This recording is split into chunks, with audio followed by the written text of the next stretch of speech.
Hello my dear lovely students, कैसे हो आप सब। आई होप सब बहुत अच्छे हो और अपने एग्जाम्स की प्रिपरेशंस में लगे हुए हो। इसलिए मैं वीडियोस लेकर आई हूँ। इंपॉर्टेंट क्वेश्चंस करेंगे हम आज मेंस्ट्रुएशन चैप्टर के। आई होप आपको इससे सारे कॉन्सेप्ट्स क्लियर हो जाएंगे एंड आप इस चैप्टर के क्वेश्चंस को बहुत ईजिली अटेम्प्ट कर पाओगे। ओके, अगर आपको ये वीडियो अच्छी लगे तो प्लीज़ लाइक करना और शेयर करना और सब्सक्राइब करना बिल्कुल भी मत भूलना। फिर हम आगे भी कंटिन्यू करेंगे और चैप्टर्स के भी इंपॉर्टेंट क्वेश्चन को करेंगे। ओके, आज हम करते हैं important question of chapter number menstruation. First a question, the length and breadth of a rectangle are 40 cm and 10 cm. Find its perimeter. देखो क्या कह रहा है, एक रेक्टेंगल है, ये हमारा रेक्टेंगल है, ये हमारी लेंथ होती है, ये हमारी ब्रेथ होती है। जो लंबी वाली साइड होती है वो लेंथ है, जो छोटी वाली साइड है वो ब्रेथ है। लेंथ अगर पहले लेंथ गिवन है तो पहले वाली लेंथ है, तो लेंथ कितनी हो गई 40 हो गई और ब्रेथ क्या गिवन है 10 सेंटीमीटर। ठीक है, और सबसे पहले आप यूनिट्स भी देखोगे, यहाँ पे भी सेंटीमीटर है, यहाँ पर भी सेंटीमीटर है। ठीक है, अब हमें क्या निकालना है, पेरीमीटर। पेरीमीटर का मतलब क्या होता है, इसकी सारी साइड्स की लेंथ कितनी है, sum of length of all its side. That means यहाँ से शुरू किया, ये पूरी साइड्स की लेंथ कितनी है। ठीक है, तो इसका फॉर्मूला होता है निकालने का, perimeter of rectangle is equals to 2 into length plus breadth. ठीक है, 2 इंटू लेंथ प्लस ब्रेथ क्यों किया, क्योंकि इसमें 2 लेंथ है एंड 2 ब्रेथ है। ठीक है, तो यहाँ पे क्या हो जाएगा, 2 इंटू लेंथ कितनी है 40 प्लस ब्रेथ कितनी गिवन है 10। ठीक है, अब ये हो जाएगा 2 इंटू 40 प्लस 10 कर दोगे 50 हो जाएगा। अब इसको 2 इंटू 50 कर दो, 250 को करोगे तो 100, किस में था सेंटीमीटर में, तो 100 सेंटीमीटर क्या हो गया हमारा पेरीमीटर हो जाएगा। ओके, अगर देखो आपको फॉर्मूला ध्यान में ना हो तो इसका मतलब क्या बताया मैंने आपको, सारी लेंथ का सम, ये भी 40 है तो ये भी 40 हो जाएगा, ये 10 है तो ये भी 10 हो जाएगा। तो आप सबको ऐड कर देना, ये हो गया पहले 40, देन हो गया ये वाला 10, देन अगेन हो गया 40, देन हो गया 10। ठीक है, तो अब देखो इसे ऐड करोगे 40 प्लस 50 50, 50 प्लस 40 90, 90 प्लस 10 तब भी क्या आ जाएगा 100 सेंटीमीटर। ठीक है, अगर हम फॉर्मूला लगाते हैं ना तो कैलकुलेशन इजी हो जाती है। अगर आपको नहीं हो ध्यान में तो क्वेश्चन को छोड़कर मत आना, बट आप सारी साइड्स का लेंथ जो है सम कर देना। ठीक है, ये 40 10 40 प्लस 10। ओके, देखो नेक्स्ट है the side of a square. ये हमारा स्क्वायर है, स्क्वायर की क्या होती है, सारी साइड्स इक्वल होती है। एक साइड अगर 8 दे रखी है तो दैट मीन्स ये भी 8 है, ये भी 8 है, ये भी 8 है। ठीक है, अब हमें एरिया निकालना है, एरिया मतलब इसका अंदर वाला पोर्शन। तो एरिया का फॉर्मूला क्या होता है स्क्वायर का, area of square is equals to side into side. ठीक है, अब साइड कितनी है 8 है, 8 इंटू 8 कर दोगे, 8 8 जा 64, किस में है सेंटीमीटर में, तो सेंटीमीटर स्क्वायर होता है, आप इसे लिख दोगे 64 स्क्वायर सेंटीमीटर। ओके, नेक्स्ट है the area of rectangle is 40 square centimetre. Area दे रखा है रेक्टेंगल का 40 स्क्वायर सेंटीमीटर है। अब देखो ये हमारा रेक्टेंगल है, इसका एरिया दैट इज ये अंदर वाला पोर्शन 40 दे रखा है और उसकी ब्रेथ दे रखी है, ब्रेथ होती है छोटी वाली साइड 4 सेंटीमीटर। अब हमें ये लेंथ निकालनी है, बहुत ही ईजी है। देखो हमें क्या दे रखा है एरिया, तो एरिया कैसे निकलता है, लेंथ इंटू ब्रेथ। तो हम एरिया का फॉर्मूला लगा दोगे आप यहाँ पे, एरिया किसका लगाओगे रेक्टेंगल का, क्योंकि एरिया ऑफ रेक्टेंगल गिवन है, area of rectangle is equals to length into breadth. Okay, अब देखो आपको क्या दिया हुआ है, एरिया ऑफ रेक्टेंगल कितना है 40, तो एरिया ऑफ रेक्टेंगल की जगह पे 40 लिख दो एंड लेंथ हमको निकालनी है, तो आप उसे लेंथ एज इट इज लिख दो या उसे लेट कर लो एक्स, आप अभी लेंथ लिख दो। ठीक है, और ब्रेथ हमें कितनी गिवन है 4। ठीक है, अब हमें लेंथ निकालनी है ना, तो देखो 40 भी यहीं पे है और लेंथ भी वहीं पे। अब हम क्या करेंगे ना, इस 4 का साइड चेंज कर देंगे, यहाँ पे मल्टीप्लाई हो रहा है ना, मल्टीप्लाई 4, जब इधर से इधर साइड चेंज कर देगा ना तो ये डिवाइड में आ जाएगा। ठीक है, ये डिनोमिनेटर में आ जाएगा। अभी देखो ये कैंसिल हो जाएगा, 4 1 जा 4 होता है, 4 1 जा 4 0, यहाँ पे से डिवाइड कर दो, 40 को 4 से करोगे 4 1 जा 4, ये 0 बचा तो 0 यहाँ आ जाएगा।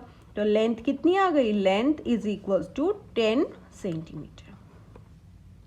ठीक है, हमें एरिया गिवन है लेंथ इंटू ब्रेथ, एरिया का फॉर्मूला होता है लेंथ इंटू ब्रेथ। अब हमें एरिया भी दे रखा है, ब्रेथ भी दे रखी है, लेंथ निकालनी है, तो एरिया ऑफ रेक्टेंगल की जगह पे वो लिख दो कितना दे रखा है 40, ब्रेथ की जगह पे हमें 4 सेंटीमीटर दे रखा है। अब लेंथ हमें निकालनी है तो हमें ये वाला नंबर जो है साइड चेंज कर देगा। ठीक है, हटाना पड़ेगा, तो यहाँ पे ये मल्टीप्लाई हो रहा था ना, जब साइड चेंज करेगा तो यहाँ पे डिवाइड में आ जाएगा। अब आप इसे डिवाइड कर दोगे तो आपके पास 10 आ जाएगा, तो लेंथ कितनी आ गई 10 सेंटीमीटर। नेक्स्ट है find the perimeter. Again perimeter निकालना है, मतलब सारी जितनी भी साइड्स है उन सबका सम लेंथ होता है ऑफ रेगुलर पेंटागन। पेंटागन मतलब जिसकी 5 साइड्स होती हैं, ठीक है। जैसे स्क्वायर बनाया तो उसमें 4 साइड्स हैं, एंड रेक्टेंगल में भी 4 साइड्स होती है पर उसकी लेंथ और ब्रेथ होती है। तो पेंटागन मतलब जिसकी 5 साइड्स होंगी, उसकी हर साइड, रेगुलर पेंटागन का मतलब, रेगुलर का मतलब क्या है, अगर 5 साइड्स है तो 5 की 5 साइड्स क्या है, इक्वल है, और ईच साइड मेजरिंग 5 सेंटीमीटर, ठीक है।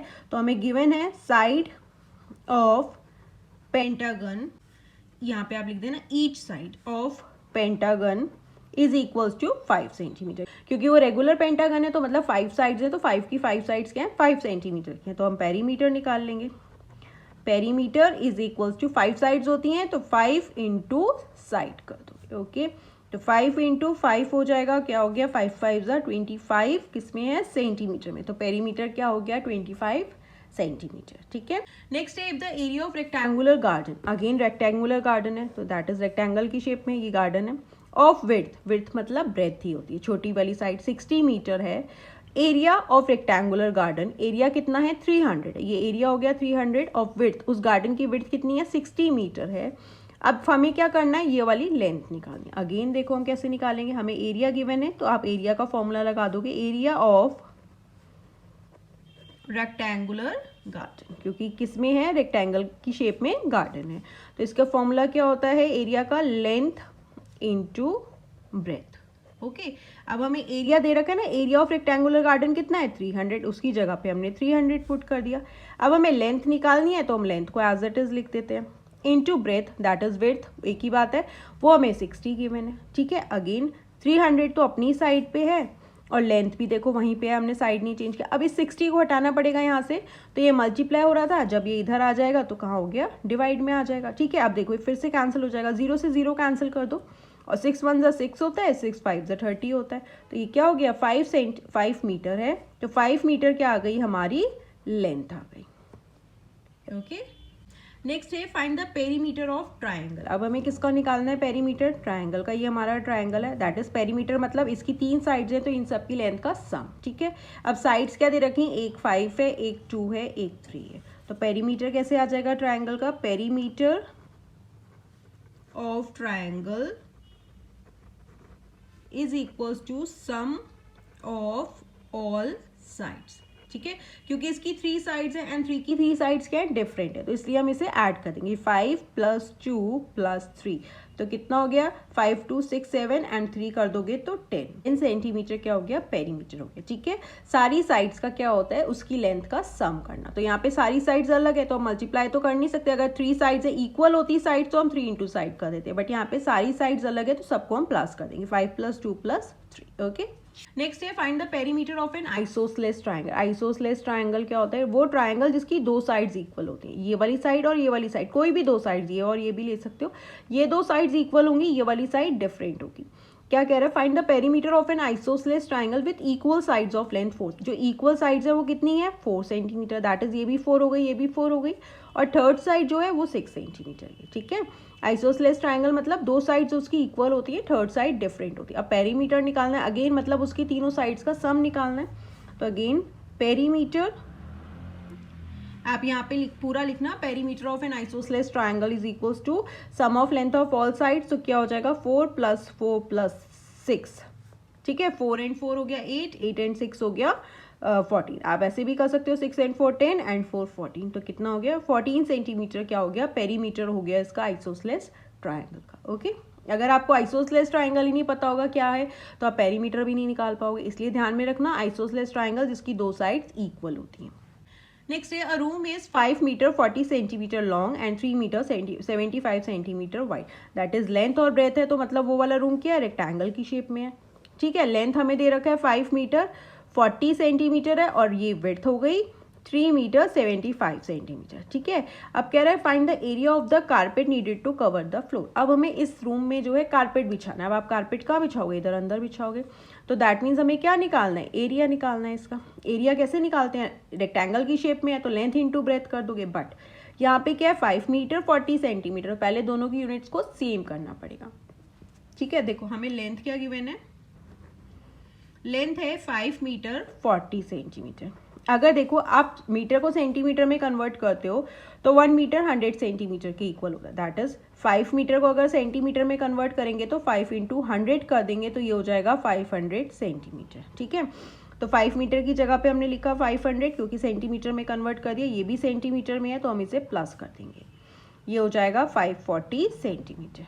ठीक है, यहाँ पे है 5 मीटर 40 सेंटीमीटर, ये तो सेंटीमीटर में है। अब इस मीटर को सेंटीमीटर में कन्वर्ट करेंगे तो हम उसे 100 से मल्टीप्लाई कर देंगे। तो 5 को 100 से करोगे तो 500 सेंटीमीटर हो गया और 40 सेंटीमीटर भी था तो इन दोनों का ऐड किया 540। ठीक है, इसी तरीके से हमें विड्थ गिवन है 3 मीटर 75 सेंटीमीटर। अब हमें पता है 1 मीटर 100 सेंटीमीटर के इक्वल होता है तो 3 मीटर किसके इक्वल हो जाएगा, 3 इंटू 100 कर दोगे तो 300 सेंटीमीटर हो गया। That is 300 centimetre plus 75 centimetre हो जाएगा, तो ये क्या हो गया 375 सेंटीमीटर। अब दोनों की यूनिट्स क्या है, सेम हो गई, क्योंकि मीटर सेंटीमीटर में है तो आप उसे कन्वर्ट करोगे। अब हमें पता है एरिया ऑफ कारपेट निकालना है, जो कि एरिया ऑफ कारपेट निकालेंगे कि उस फ्लोर पे कितना कारपेट लगेगा, तो एरिया निकलेगा कैसे, लेंथ इनटू ब्रेथ, क्योंकि वो रूम किस में है, रेक्टेंगल की शेप में है। तो लेंथ अभी हमने निकाली 540 इंटू ब्रेथ निकाली 375। ओके, देखो हमें क्या है 540 को 375 से मल्टीप्लाई करना है। 5 0 0, 5 4 20, 5 5 25, 2 27, 7 0 0, 7 4 28, 2 कैरी 7 5 35 और ये हो गया 37।